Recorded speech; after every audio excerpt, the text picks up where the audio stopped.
Pourquoi vous êtes ici aujourd'hui pour manifester ?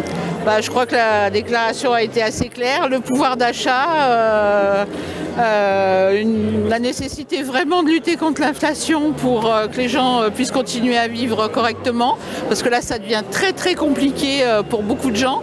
Et puis vraiment faire en sorte que la réforme de l'assurance chômage et des retraites n'aboutisse pas, parce que dans le contexte ce serait encore plus catastrophique que ça n'aurait été dans un contexte meilleur pour tout le monde, quoi. Donc voilà.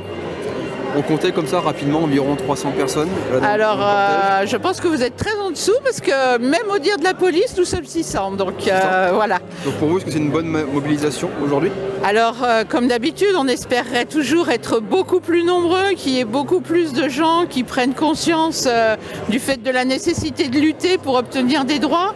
Mais aujourd'hui, nous sommes que 2 organisations syndicales dans la appelée, donc FSU et la CGT.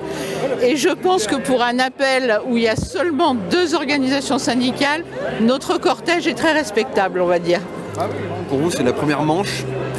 Clairement, on espère vraiment que c'est la première manche. On va essayer d'élargir l'intersyndicale. Dès la semaine prochaine, il y a une convocation intersyndicale au niveau national, donc entre toutes les centrales syndicales. Et on espère effectivement que ça va être les prémices d'un mouvement beaucoup plus grand pour qu'on arrive à faire en sorte que dans ce pays, il n'y ait pas constamment des gens qui crèvent de faim et des gens qui se gavent. Un mot sur les retraites. Alors un mot sur les retraites. Vous en avez parlé un petit peu. Oui, j'en ai parlé un petit peu. Sauf que comme je disais dans ma déclaration, aujourd'hui, l'espérance de vie en bonne santé, c'est 64 ans.